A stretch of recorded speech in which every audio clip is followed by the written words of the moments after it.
Oh, all right. I watch UFC Ultimate Fighting Championship, or it's called combat sport or MMA.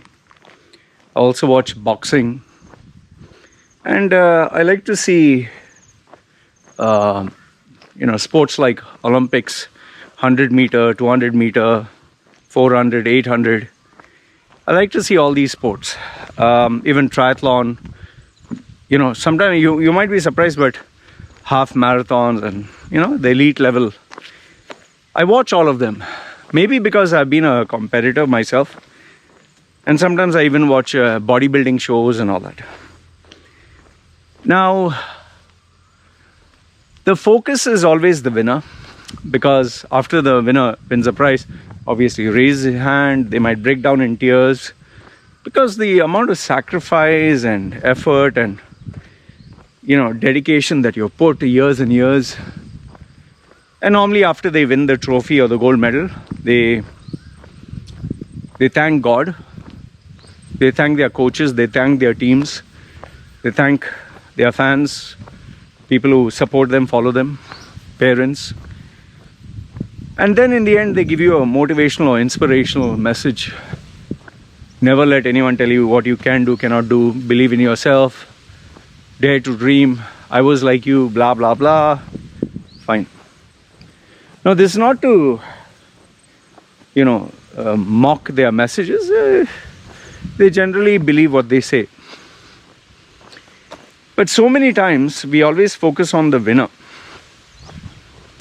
Very rarely do we focus on the loser, the guy who got the second place. In the Olympics, anyway, nobody wants to take the interview of the second place winner, or the third place, or even the people who are participating. Nobody cares. And then you have, in combat sport, they may take the interview of the guy who lost. Like, how do you feel right now? In UFC, they normally do that. Bellator sometimes. Okay. Now, we seldom focus on the loser. We always look at the winner.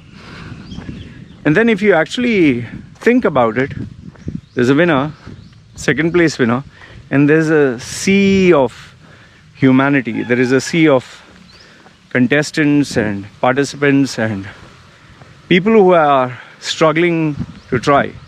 The funny thing is, in the UFC alone, to enter the UFC is an achievement, because it's a premier organization. Then below that, you have the second best organization, third best organizations. Below that, you have known names like the One or whatever, and then you have regional championships. Below that, you have local championships. And then you have people who are just trying but can't make it. In fact, you'll be surprised to know there are some people who earn up to maybe $100 just to fight. Just imagine. Months and months and, of training, sacrifice, all that, just for $100. In some cases, people even volunteer to fight for free. And in many cases, these people, even after they win, they don't get enough to pay their bills or make a living out of it. They have to work other jobs like a cook or a security guard or cleaner or an executive or whatever. Okay. Now, the one thing that I want you to focus on is the brutal reality of these sports. And the reality is this: in order for someone to win, in order for somebody to win, somebody has to lose. Not just one, many people have to lose. In order for the world champion to achieve his dream, he had to destroy the dreams of whomsoever he competed with. Like at the local level, he destroyed people's dreams who were trying to compete. Then at the regional level, then at the international level, then every organization they competed in, and finally the finals. And just imagine how painful it would be for someone who is, pursuing that dream, who is nearly on the finals, one fight before they win, and then they lose. And then there is only so much you can do, right? After which you have to retire. In fact, I just watched Usain Bolt's final race. I saw his final race. I was a little surprised, actually. If you can see it, see it. In that race, he comes third place in the 100-meter dash. And in the relay, he sprains his, I don't know, foot or hamstring or whatever. And he can't complete the race. You could clearly make out when you saw him, he was not in that frame of mind. He was not in that, you know, how he is all excited, all ready to conquer the world. That was not his frame of mind. You could clearly make out he was just taking part, doing his best. And not that he, you know, it didn't look like he wanted to win. And obviously, the very fact that he sprained his, you know, muscle or whatever, clearly shows he didn't push himself in the practice. And his maybe body was broken down. See, it's not to tarnish his legacy. He'll be a legend forever, Usain Bolt. But, you know, he had to, you know, finally quit the sport. Because you can't do it forever, right? You push your body day and night, hours and hours.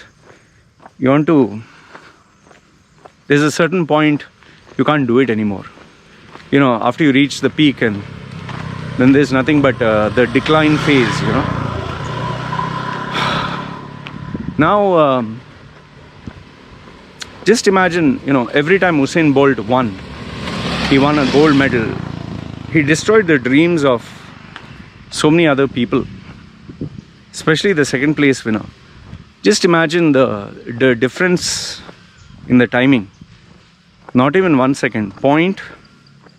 It's 0 something. Unbelievable, right?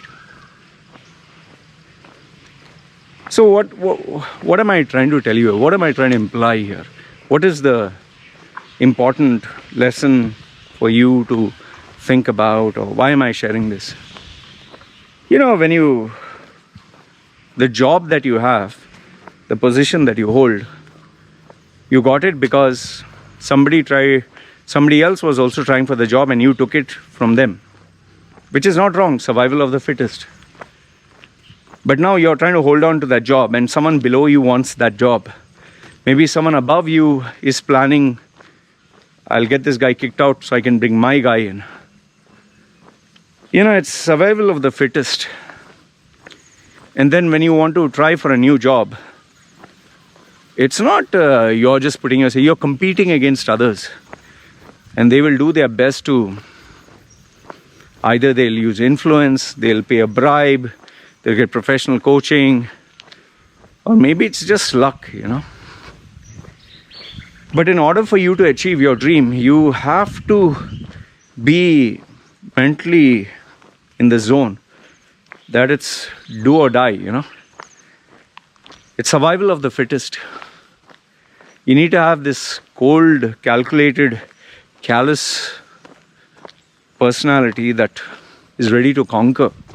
Otherwise you cannot, man. Otherwise just go with the flow and the luck. Even me, when I speak to a client, or a potential client, sorry, that guy either can pay me the money or he can pay somebody else. Now, you might think, oh, my competition is only reduced to other people in the personal branding space. No. It can be maybe somebody else who will, you know, give them fake promises and say, yeah, guaranteed job. So I have to worry about those kind of fraudsters also. And then, if not that, maybe they'll spend money on the latest iPhone, or they'll spend money on something else. Yeah, this has happened.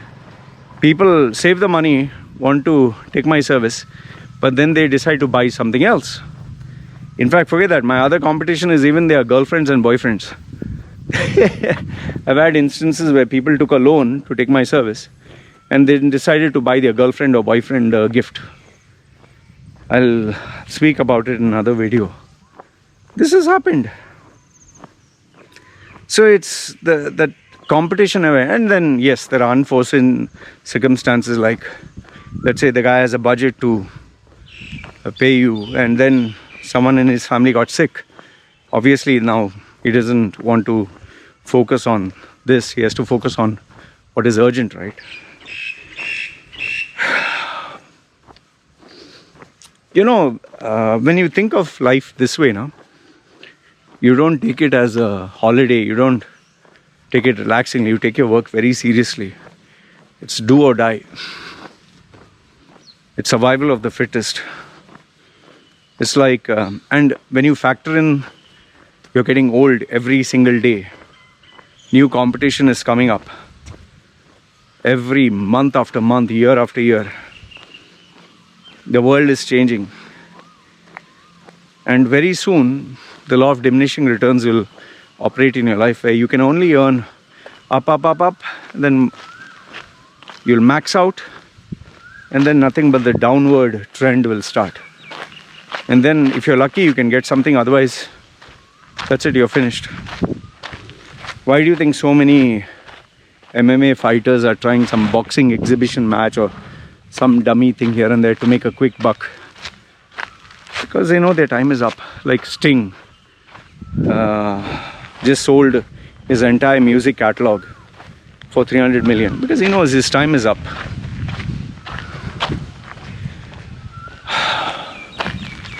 When you look at life this way now, you're like, fuck, I need to take life seriously. That is why, I tell people, work with a sense of urgency, as if there's no tomorrow. It's not the fact that maybe tomorrow you'll die. That's not the thing. Maybe tomorrow you'll be irrelevant. Maybe tomorrow there'll be more competition. Maybe tomorrow will be one step too late. That is why whenever I check these fights and all that, I don't just listen to the guy who won. I listen to the guy who lost. How did he feel? What did he go through?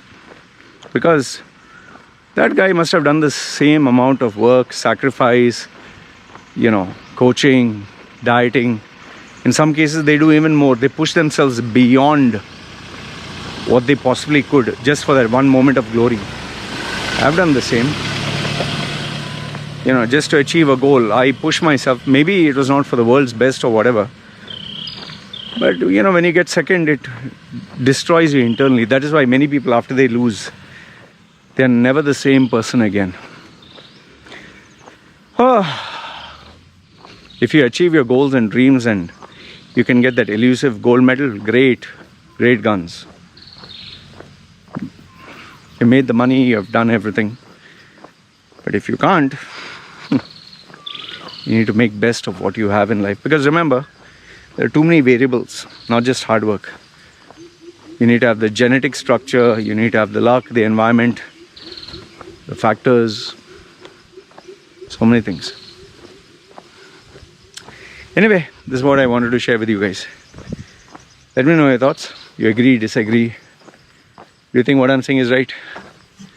Or am I just talking nonsense?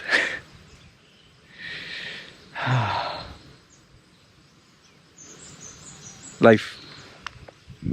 Anyway, you guys take care. Ciao.